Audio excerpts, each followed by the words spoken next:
اور اس اہم دن میں پوری پاکستانی قوم خوشی مناتی ہے، تو اس حوالے سے بھی کچھ نہ کچھ گزارشات عرض کرنی ہوتی ہیں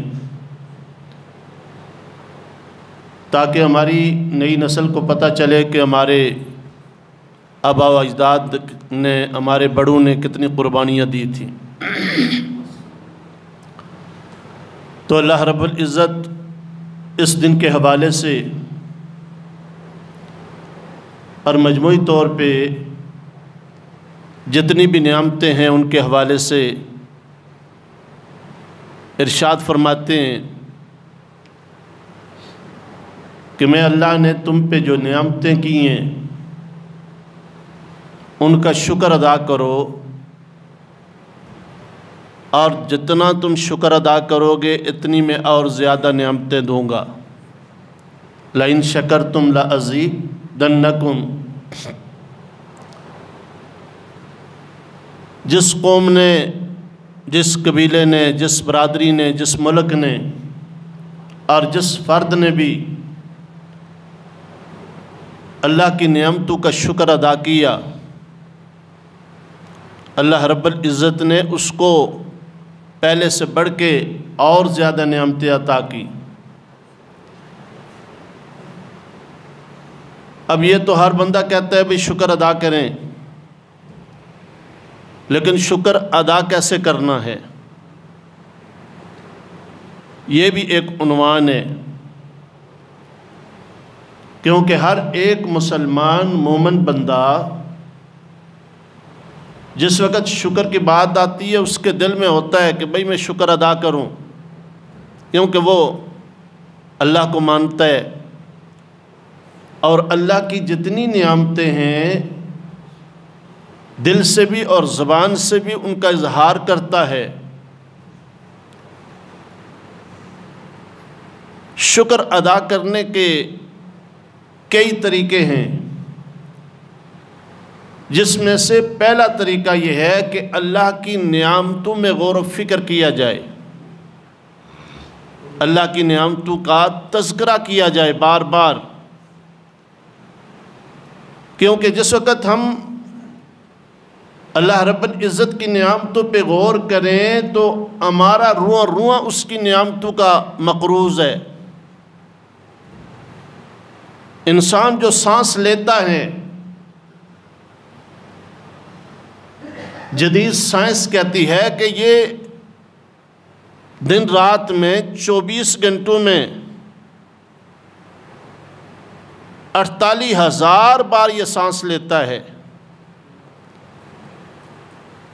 اب خود سوچئے کہ یہ جو بندے کا سانس اندر جا رہا ہے، باہر آ رہا ہے، یہ کتنی بڑی نعمت ہے۔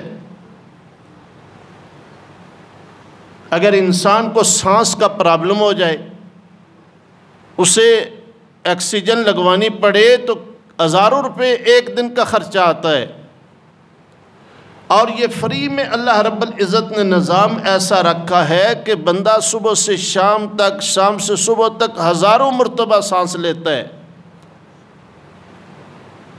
پھر سانس کا اندر جانا بھی نعمت، سانس کا باہر آنا بھی نعمت۔ اگر سانس اندر نہ جائے تب بھی موت واقع ہو جائے، باہر نہ آئے تب بھی موت واقع ہو جائے۔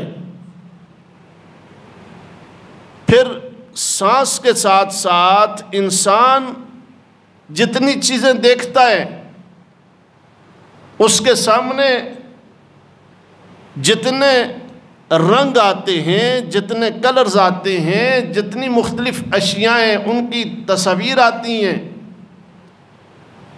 اگر بندہ تھوڑا سا سوچے تو اس کی آنکھ کو اللہ رب العزت نے کیسی پیاری نعمت بنایا ہے کہ آنکھ ایک ہے لیکن کلر مختلف ہیں، آنکھ ایک ہے شکلیں مختلف ہیں، آنکھ ایک ہے اشیاء مختلف ہیں، اور یہ ایک آنکھ ساری اشیاء کو الگ الگ کر کے دکھاتی ہے، سارے چہروں کو الگ الگ کر کے دکھاتی ہے، سارے رنگوں کو الگ الگ کر کے دکھاتی ہے۔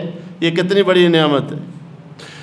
انسان جس وقت سامنے دیکھتا ہے، اب میرے سامنے آپ کافی سارے بیٹھے ہیں، نماز جمعہ پڑھنے کے لیے آپ آئے ہیں، اب ہر بندے کا چہرہ مختلف زاویے سے ہے، ہر ایک چہرے کو آنکھ الگ الگ کر کے دکھاتی ہے۔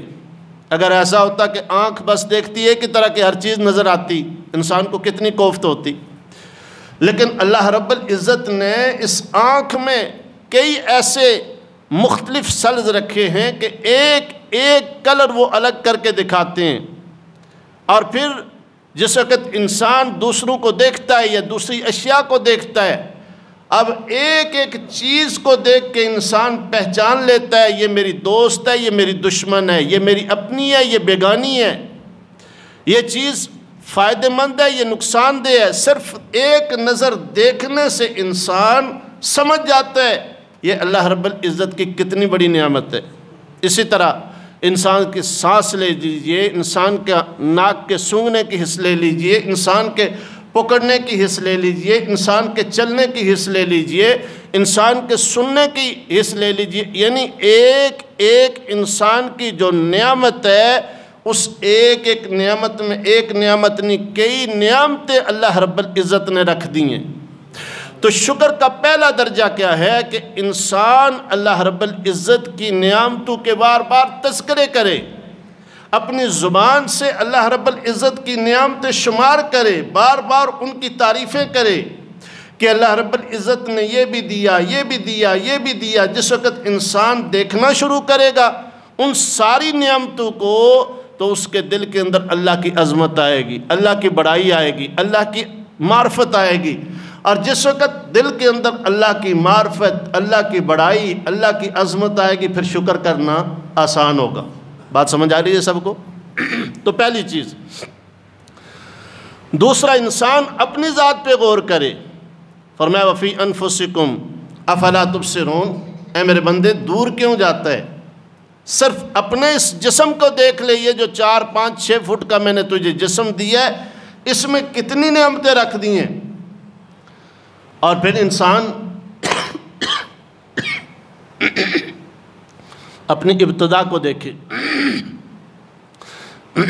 کہ انسان کو اللہ رب العزت نے کس طرح تخلیق کیا، اور پھر کس طرح اسے آہستہ آہستہ پروان چڑھا کے جوان کیا۔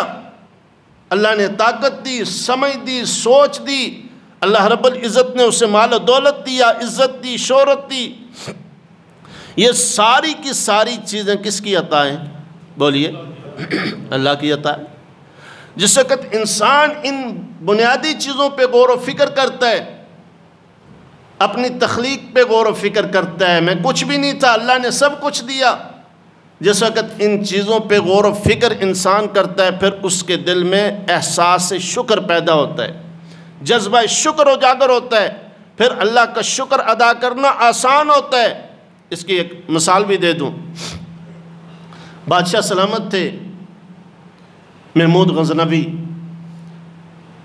ان کا ایک خاص نوکر تھا، خاص ان کا ملازم تھا، ہر وقت ان کے ساتھ رہتا تھا، جسے ایاز کہتے ہیں۔ آپ نے شعر بھی سنا ہوگا کہ ایک ہی صف میں کھڑے ہو گئے محمود و ایاز، نہ رہا کوئی بندہ نہ بندہ نواز۔ تو وہ غلام تھا، حبشے کا رہنے والا تھا، بکتا بکاتا آ گیا، خوبصورت بھی بظاہر، شکل و صورت اتنی نہیں تھی، آ گیا تو بس بادشاہ کی نظر میں جچ گیا، بادشاہ کو اچھا لگا تو بادشاہ نے اپنا قرب عطا کر دیا۔ اب جس وقت کوئی بڑی ہستی کسی کو اپنا قرب دیتی ہے تو حاسدین بھی پیدا ہو جاتے ہیں۔ جب نعمت ملتی ہے اللہ کی طرف سے، کوئی عہدہ ملتا ہے، اللہ رب العزت دولت دیں، کوئی اچھی نعمت دے، تو پھر دوسرے حاسدین پیدا ہو جاتے ہیں۔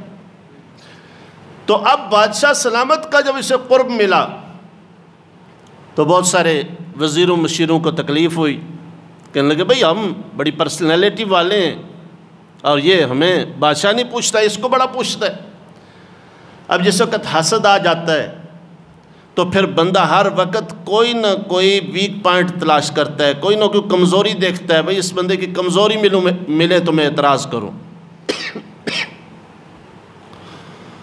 اب ایک دن وزیر مشیر دیکھ رہے ہیں کہ ایاز شام کو اپنے کمرے کی طرف جاتا ہے بڑی پھرتی سے، تو انہیں کوئی شک سا ہوا کہ آج بڑی جلدی جا رہا ہے، پھرتی سے جا رہا ہے، دیکھے تو صحیح۔ انہوں نے جا کے دیکھا تو ایک الماری اس نے کھولی، اس کے اندر ایک چھوٹا سا بکسا رکھا ہوا تھا، صندوق رکھا ہوا تھا، اس کو کھولا، دیکھا، واپس تالا لگایا، آ گیا۔ اب یہ وزیر مشیر اکٹھے ہوئے سیدھے بادشاہ سلامت کے پاس، کہنے لگے بادشاہ سلامت، یہ جو ایاز ہے نا جسے آپ بہت زیادہ اہمیت دیتے ہیں، اس نے آپ کا خزانہ چوری کیا ہوا ہے، اور اس نے الماری کے اندر باقاعدہ بکسا رکھا ہوا ہے، صندوق رکھا ہوا ہے، اس میں وہ خزانہ رکھا ہوا ہے، آپ ذرا چیک کریں اس نے کیا چیز چوری کر کے وہاں رکھی ہے۔ بادشاہ نے ایاز کو بلایا، کہا بھائی چابی دو اپنی الماری کی، چابی لی، اور اپنے دوسرے غلام سے کہا جاؤ بھائی اس کی الماری کھول کے اس کا وہ جو بکس ہے نا، صندوق چاہے وہ لے آؤ۔ لایا گیا، صندوق بادشاہ کے سامنے آیا تو وزیر مشیر بڑے فاتحانہ نظر سے کہ بھائی آج اس کی چوری پکڑی گئی، آج اس کو پریشان کریں گے، بادشاہ کے سامنے یہ ذلیل ہوگا۔ تو ایاز ایک مطمئن بیٹھا ہے، کیوں؟ جو بندہ چور نہیں ہوتا نا اسے ٹینشن نہیں ہوتی۔ تو جس وقت صندوق کھلوایا جاتا ہے تو اس میں دیکھا گیا دو چیزیں صرف، ایک پرانے پھٹے ہوئے کپڑے اور ایک پرانا سا جوتا چپل پلاسٹک کا پڑا ہوا ہے۔ بادشاہ سلامت نے دیکھا، حیران ہو گئے۔ بادشاہ کہنے لگا ایاز یہ کیا رکھا ہوا ہے؟ مجھے تو پتہ چلا تھا تیرے پاس بڑا خزانہ ہے، بڑی قیمتی، تو نے کوئی اشیاء چرائی ہوئی ہیں جو صبح و شام تو جا کے دیکھتا ہے۔ ایاز نے ٹھنڈا سانس بھرا اور کہنے لگا بادشاہ سلامت، میرے لیے بہت واقعی بڑا یہ قیمتی اثاثہ ہے، یہ جو جوتا ہے نا پھٹا ہوا پرانا، اور یہ جو سوٹ ہے پرانا سا کپڑوں کا جوڑا، یہ بڑا میرے لیے اثاثہ ہے، قیمتی ہے۔ بادشاہ نے کہا کیسے؟ تو کہنے لگا بادشاہ سلامت، جس وقت میں آپ کے پاس آیا تھا پہلی مرتبہ تو اسی جوتے اور انہی کپڑوں میں آیا تھا، اب آپ نے مجھے اپنا قرب عطا کیا، مجھے عزت بخشی، تو بسا اوقات جب آپ عزت دیتے ہیں تو آپ کے ساتھ بیٹھتا ہوں، سفر کرتا ہوں تو دل میں تکبر پیدا ہوتا ہے، غرور پیدا ہوتا ہے کہ میں بڑی چیز ہوں، بادشاہ کے ساتھ جو پھرتا ہوں۔ دل میں جب تکبر آتا ہے، غرور آتا ہے، تو فوراً آ کے ان کو دیکھتا ہوں اور میں کہتا ہوں تیری حیثیت یہ ہے، جب تو آیا تھا نا تو ان میں آیا تھا، آج تھوڑا سا بادشاہ نے تجھے اہمیت کیا دے دی، تو تکبر کرنا شروع ہو گیا۔ فرمایا وہ جو اپنا نفس ہے نا، اندر کا جو تکبر ہے، اس کا علاج کرتا ہوں ان جوتوں کو دیکھ کے، اس جوڑے کو دیکھ کے، اس لیے رکھا ہوا ہے۔ میرے بھائیو اور دوستو، یہ مجھے اور آپ کو جو اللہ نے نعمتیں دی ہیں، یہ ساری کس کی ہیں؟ اللہ کی۔ جب انسان کو تکبر آنا شروع ہو، غرور آنا شروع ہو، تو فوراً انسان اپنی تخلیق کو دیکھے، اپنے بچپن کو دیکھے، اپنا پیچھے جو گزرا ہوا وقت ہے اس کو دیکھے کہ میرے پاس تو کچھ بھی نہیں تھا، میں تو خود بول بھی نہیں سکتا تھا، خود اپنا جسم کے ساتھ جو چیزیں لگی ہوتی تھی گندگی وغیرہ وہ صاف نہیں کر سکتا تھا۔ یہ کس نے میرے ماں باپ کے دل میں محبت ڈالی، اور کس نے ماں باپ کو یہ توفیق دی کہ انہوں نے میری تربیت کی، انہوں نے مجھے پڑھایا، آج اللہ نے مجھے اتنا بڑا عہدہ دے دیا۔ اپنی پچھلی زندگی کو انسان دیکھ کے اللہ کا شکر ادا کرے، اور جس وقت انسان اللہ کا شکر ادا کرتا ہے، اللہ فرماتے ہیں لَإِن شَكَرْتُمْ لَأَزِيدَنَّكُمْ، فرمایا جو بندہ میرا شکر ادا کرتا ہے میں اللہ اسے اور زیادہ دیتا ہوں۔ حضرت سلمان فارسی رضی اللہ تعالیٰ عنہ فرماتے ہیں، رحمت کائنات صلی اللہ علیہ وسلم نے ارشاد فرمایا، رب کی اتنی پھیلی ہوئی نعمتیں جن کو بندہ شمار نہیں کر سکتا، اگر گننا چاہے تو گن نہیں سکتا، اتنی زیادہ نعمتیں ہیں، لیکن ان نعمتوں کو جب استعمال کرنے کے بعد بندہ کہتا ہے الحمدللہ، اے اللہ تیرا شکر ہے، فرمایا اللہ رب العزت اس سے اتنے راضی ہوتے ہیں، اللہ فرماتے ہیں فرشتوں ان ساری نعمتوں کے مقابلے میں جو بندے نے میرا شکر ادا کیا وہ باری ہے۔ یہ ایک کلمہ جسے اس نے کہا الحمدللہ، اے اللہ تیرا شکر ہے تو نے مجھے اتنی نعمتیں دیں، فرمایا اس کلمے کی وجہ سے میں اللہ اپنے بندے سے راضی ہو گیا، اور جتنی اس نے نعمتیں استعمال کی اس کے بقدر اس کے نامہ اعمال میں نیکیاں لکھ دو۔ فرمایا اتنی نیکیاں اس کے نامہ اعمال میں لکھ دو، کیوں؟ اس نے میرا شکر ادا کیا ہے۔ اور میں عائشہ صدیقہ رضی اللہ تعالیٰ عنہ فرماتی ہیں سرکار دو عالم صلی اللہ علیہ وسلم نے ارشاد فرمایا، اے میری حمیرہ، اے میری عائش، اللہ رب العزت نے مومن کی شان بڑی نرالی رکھی ہے، مومن کی شان بڑی الگ سی رکھی ہے۔ یا رسول اللہ مومن کی اللہ نے کیا شان رکھی ہے، کیا اسے الگ عطا کی ہے؟ فرمایا مومن کو اللہ نے یہ شان عطا کی ہے، وہ ہر حال میں اپنے رب سے انعام پاتا ہے، وہ ہر حال میں اپنے رب سے بولیے انعام پاتا ہے۔ کس طرح؟ فرمایا جس وقت اللہ اسے نوازتا ہے، اللہ اسے کوئی نعمت عطا کرتا ہے، وہ اللہ کو شکر ادا کرتا ہے تو اللہ سے اجر پاتا ہے، اور جب کبھی اللہ اس سے لے لیں، اللہ اس سے نعمت لے لیں، آزمائش کریں، اس پہ صبر کرتا ہے، پھر بھی اپنے مولا سے انعام پاتا ہے۔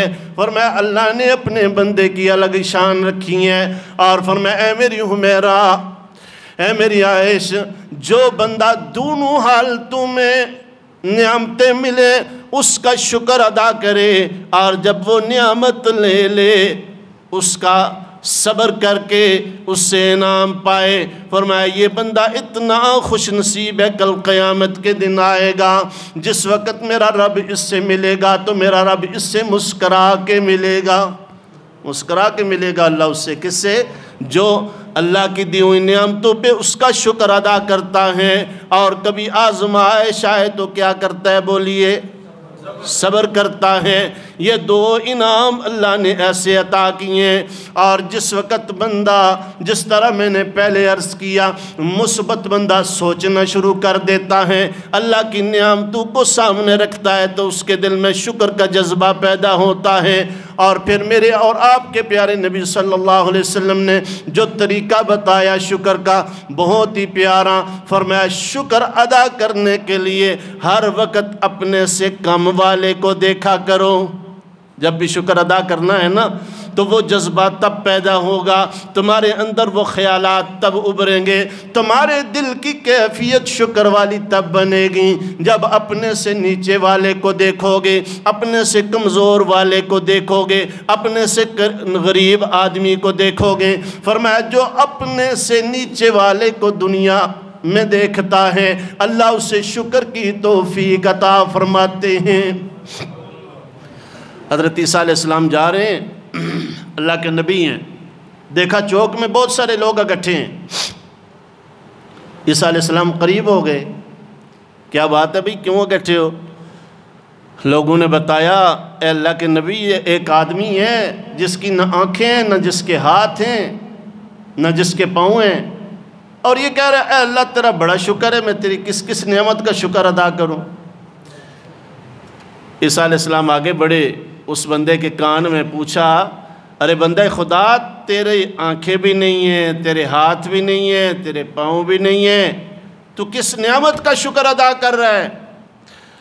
کہنے لگا سب سے پہلی بات تو یہ ہے کہ میں بڑا خوش نصیب ہوں کہ آج میرے سر کے پاس اللہ کا نبی کھڑا ہے، میرے سرانے اللہ کا نبی آ کے مجھ سے پوچھ رہا ہے۔ فرمایا سنیے آپ نے پوچھا ہے تو میں بتاتا ہوں، پہلا شکر یہ ادا کر رہا ہوں کہ اللہ رب العزت نے مجھے تکالیف پہ صبر کرنے والا بدن عطا کیا، اس لیے اس کا شکر ادا کر رہا ہوں۔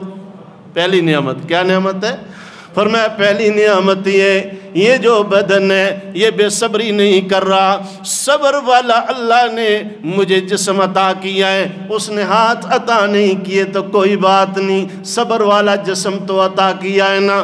فرمایا دوسری نعمت اللہ نے یہ دی ہے، اس سینے کے اندر جو دل رکھا ہوا ہے اس دل میں اللہ نے ایمان کی توفیق عطا فرمائی۔ فرمایا اس دل میں ایمان بسا ہوا ہے نا، اس لیے اس کا شکر ادا کر رہا ہوں۔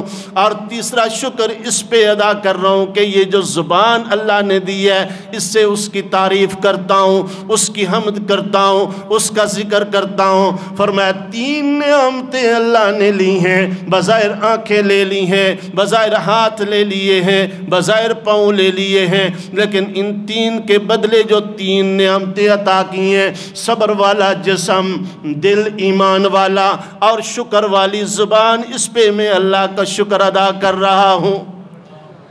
اب بظاہر ہم سوچیں نا، کچھ عرصہ پہلے کی بات ہے، ہم چھوٹے ہوتے تھے تو کبھی کسی سے کوئی بات ہوتی تھی تو کیا حال ہے، وہ کہتا تھا شکر الحمدللہ، اللہ کا شکر ہے۔ یہ جملہ بڑا اچھا لگتا تھا۔ اور آج کل کسی محفل میں کسی سے پوچھا جی کیا حال ہے، کہتا ہے شکر ہے۔ پہلے کہتے تھے شکر ہے، اب شکر ہے۔ کیوں؟ جب ناشکری زیادہ ہو گئی، حالانکہ نعمتیں زیادہ ہیں، نعمتیں پہلے سے زیادہ ہیں، ہم نے بچپن میں جو نعمتیں استعمال کی ہیں آج اس سے کئی گنا زیادہ ہیں۔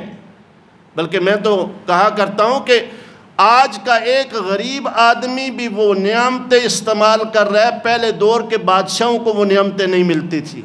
ایسے ہی ہے نا کہ آج کا غریب آدمی پنکھا استعمال کر رہے بغیر ہاتھ کے، اور پرانے دور کے بادشاہ جو تھے ان کے ہاتھ میں بھی پکھا ہوتا تھا، وہ خود اپنے ہاتھ سے یا ان کا ملازم جو ہے وہ پکھی جلتا تھا۔ اور اس دور میں بادشاہوں کے لیے دور دراز سے پانی ٹھنڈا لایا جاتا تھا، آج کا غریب گھر میں ٹھنڈا پانی رکھے ہوئے۔ اس دور کے بادشاہوں کو دیکھے تو وہ بڑی مشکل سے بیڑ کی اون اگٹھی کر کے، کپا اگٹھی کر کے وہ نرم بستر بناتے تھے، آج میٹرس پہ سارے سو رہے ہیں۔ اس دور کے جو بڑے سے بڑے امیر ترین لوگ تھے وہ عام کپڑا جو ہے اس کی کارپٹ سا بنا لیتے تھے خوبصورتی کے لیے، آج ماشاءاللہ گھر گھر کارپٹ بچھے ہوئے ہیں۔ اگر ایک ایک چیز ہم دیکھنا شروع کریں تو پرانے دور کے بادشاہوں کے پاس وہ چیزیں نہیں تھی جو آج کے غریب آدمی کے پاس ہے، لیکن پھر بھی کہتے ہو جی کوئی حال نہیں جی۔ اب یہ جو ناشکری ہے کہ اتنی نعمتیں ہونے کے باوجود بندہ کہتا ہے کوئی حال نہیں، اس پہ اللہ بڑا ناراض ہوتا ہے۔ اور جو بندہ ان نعمتوں پہ اس کا شکر ادا کرتا ہے اور دل و دماغ میں یہ چیز بٹھا لیتا ہے کہ جس حال میں اس نے رکھا ہے کئیوں سے بہتر رکھا ہے، اس کا شکر ہے، اس پہ وہ بہت راضی ہوتا ہے۔ رابعہ بصریہ گھر میں بیٹھی ہوئی تھی تو ایک نوجوان آیا، ان کا پڑوسی تھا، رشتے میں ان کا کوئی عزیز تھا، پردہ بھی نہیں تھا اس سے۔ تو دیکھا اس نے سر پہ پٹی باندھی ہوئی ہے بڑی کھینچ کے۔ تو ہماری رابعہ بصریہ پوچھنے لگی خیر ہو بیٹا کیا بات ہے، آج پٹی باندھی ہوئی ہے؟ اس نے کہا اماں جی سر میں درد ہے اس لیے باندھی ہوئی ہے۔ کہا اچھا سر درد کی وجہ سے تم نے پٹی باندھی ہے؟ کہا ہاں۔ کہا کتنی عجیب بات ہے بیٹا، عمر کتنی ہے تمہاری؟ اس نے کہا جی 25 سال۔ کہا 25 سال پہلے کبھی شکر کی پٹی باندھی ہے تم نے؟ روزانہ اللہ رب العزت نے تمہیں اچھی صحت دی ہے، سر کا درد کبھی نہیں ہوا، کبھی تم نے شکر کی پٹی نہیں باندھی، اور آج تھوڑا سا سر میں کیا درد ہوا، رب کے شکوے کی پٹی تو نے باندھ لی ہے۔ لوگوں کو دکھاتا پھرتا ہے کہ مجھے رب نے سر میں درد کر دیا۔ فرمایا اس پٹی کو اتار دو، تھوڑی سی تکلیف برداشت کرو، اس پہ صبر کرو، وہ اللہ تمہیں اس صبر پہ بھی اجر عطا کرے گا۔ تو میرے بھائیو اور دوستو، دل کے اندر شکر کے جذبات پیدا کیجئے۔ آج ہر پاکستانی یہ کہہ رہا ہے پاکستان کوئی شے نہیں جی، پاکستان کے حالات ہی کوئی نہیں جی۔ ٹھیک ہے حالات خراب ہیں، میں نہیں کہتا بالکل 100% ٹھیک ہیں، لیکن سوچئے صحیح مقبوضہ کشمیر کے اندر بیٹھنے والے مسلمانوں کو، سوچئے بوسنیا چیچنیا میں بیٹھنے والے مسلمانوں کو، سوچئے فلسطین میں بیٹھنے والے مسلمانوں کو، افغانستان میں بیٹھنے والے مسلمانوں کو، اور باقی جو ایسے ممالک ہیں جن میں مسلمانوں کی حیثیت ایک غلام کسی ہے، ایک نوکر کسی ہے۔ پھر اپنے آپ کو سوچئے کہ اللہ نے ہمیں یہ آزادی کی کتنی بڑی نعمت دی ہے۔ پھر سوچئے کہ ہم مساجد میں اذان ہوتی ہے، خوشی خوشی آتے ہیں، اچھے طریقے سے کوئی رکاوٹ نہیں ہے، اور ہمارا قبلہ اول بیت المقدس، اس میں نماز پڑھنے کے لیے مسلمان ترستا ہے، لیکن مسلمان فلسطین کا نماز نہیں پڑھ سکتا، نماز پڑھتے ہوئے بمباری کر لیتے ہیں اسرائیل والے۔ مقبوضہ کشمیر میں مسلمان جماعت سے نماز پڑھنے کے لیے گھر سے نکلتا ہے، اسے پتہ ہی نہیں کہ واپس آؤں گا یا نہیں، حالت ایسی ہے۔ اگر ہم ان لوگوں کو دیکھیں تو آج ہم تو الحمدللہ جنت میں رہ رہے ہیں، اللہ رب العزت نے ہمارے لیے اتنی بڑی نعمت رکھی ہے۔ اس سے میرے بھائیوں اور دوستوں، ہم نے اللہ کی ہر ایک نعمت کی قدر کرنی ہے، اس کا شکر ادا کرنا ہے، اور خصوصیت کے ساتھ جو ملک پاکستان اللہ نے مجھے اور آپ کو نعمت دی ہے، اس کا شکر ادا کرنا ہے کہ اللہ تیرا شکر ہے کہ آج ہم ایک آزاد ملک میں رہ رہے ہیں۔ اور پھر شکر ادا کرنے کے ساتھ ساتھ یہی نہیں کہ بس 14 اگست آیا خوشی منائی، ٹھیک ہے جی، نہیں، بلکہ ہم نے سوچنا ہے اس ماٹو کو، اس مشن کو کہ ہمارے بزرگوں نے یہ ملک حاصل کیوں کیا تھا۔ آخر یہ ملک بنانے کے لیے جو لاکھوں افراد نے قربانی دی ہے، بوڑھوں نے، بچوں نے، جوانوں نے، خواتین نے قربانی دی ہے، اور پھر اس قربانی کو اگر آپ پڑھیں، قیام پاکستان کی جو کتابیں لکھی ہوئی ہیں کہ قربانیاں کس طرح لوگوں نے دی ہیں، اس وقت ایک بوڑھا باپ جس کے بالوں میں سفیدی آ جاتی تھی، اس کو ہاتھ پیچھے باندھ دیے جاتے تھے، اس کی بیوی کو ہاتھ باندھ دیے جاتے تھے، ان کے سامنے ان کی نوجوان اولاد کو کھڑا کر کے ان پہ ظلم و ستم کیا جاتا تھا، اور بوڑھے باپ کی آنکھوں میں سلاخیں ماری جاتی تھی۔ ارے تجھے یہ منظر دیکھنا پڑے گا، خود سوچئے وہ کیفیت کتنی عجیب تھی۔ اور وہ جو لاکھوں ہمارے مسلمانوں کے ساتھ ظلم ہوا، صرف انہوں نے اس وجہ سے ظلم سہا کہ بھئی ہم نے ایک الگ ریاست بنانی ہے، الگ سٹیٹ بنانا ہے، اور اس سٹیٹ کا مطلب کیا ہوگا، پاکستان کا مطلب کیا، لا الہ الا اللہ، دستور ریاست کیا، محمد رسول اللہ۔ انہوں نے اس وجہ سے یہ پاکستان بنایا تھا کہ یہاں اسلامی قانون کا نفاذ ہوگا۔ وہ جو حضور صلی اللہ علیہ وسلم نظام لے کے آئے تھے، جو خلفائے راشدین نے مدینہ طیبہ میں نظام نافذ کیا تھا، وہ نظام یہاں نافذ کیا جائے گا۔ میرے بھائیوں اور دوستوں، نماز کے لیے صرف انہوں نے نہیں یہ ملک لیا تھا کہ ہم نمازیں پڑھیں گے، ہم روزے رکھیں گے۔ نمازیں وہاں پہلے پڑھ رہے تھے، وہ روزے بھی رکھ رہے تھے، سب کچھ ان کے اس نظام کے لیے قربانی دینے کا مقصد یہ تھا کہ ایسی ریاست ہمیں چاہیے کہ جس کے اندر خلافت راشدہ کا نظام ہو، جس کے تھانے کچہری کے اندر اور جس کی اسمبلی کے اندر ابو بکر صدیق کی صداقت ہو، عمر کی عدالت ہو، عثمان کی سخاوت ہو، اور حضرت علی رضی اللہ تعالیٰ عنہ کی شجاعت ہو۔ فرمایا اس وجہ سے تمام مسلمانوں نے قربانی دی تھی۔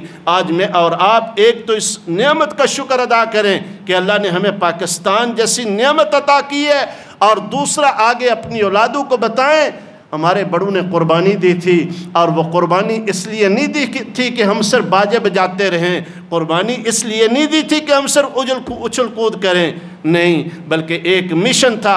ارے بیٹا، ہم نے بھی اس مشن کو اپنانا ہے۔ ان لوگوں کی روحیں تب خوش ہوں گی، ان لوگوں کی روحیں کل قیامت کے دن ہمارے حق میں تب سفارش کریں گی جب ہم اس مشن کو پورا کریں گے، اس مشن کو دیکھیں گے۔ اور اگر اس مشن کو ہم نے بلا دیا، صرف ایک دن خوشی مناتے رہے، ڈر ہے کہیں کل قیامت کے دن ان ساری مقدس روحوں کا ہاتھ ہوگا، ہمارا گریبان ہوگا۔ اس لیے 14 اگست جب آتا ہے، اللہ رب العزت کا اس نعمت پہ شکر ادا کریں۔ اللہ نے ہمیں ایک آزاد ملک دیا ہے، اور ساتھ اپنی اولادوں کے اندر یہ عقیدہ، یہ نظریہ ڈالیں کہ دو قومی نظریے کے لیے یہ پاکستان بنایا گیا تھا کہ کفار الگ رہیں گے، اسلام کے ماننے والے الگ رہیں گے، اور اسلام کے مطابق اپنی زندگی گزار کے اپنے رب اور رسول کو راضی کریں گے۔ اللہ مجھے آپ سب کو ان مقدس روحوں نے جو ان لوگوں نے قربانیاں دی تھی اس کے مطابق اس پاکستان کے اندر عملی نفاذ کرنے کے لیے جد و جہد کرنے کی توفیق عطا فرمائے۔ وما علینا الا البلاغ۔ سنتے پڑھ لیجیے۔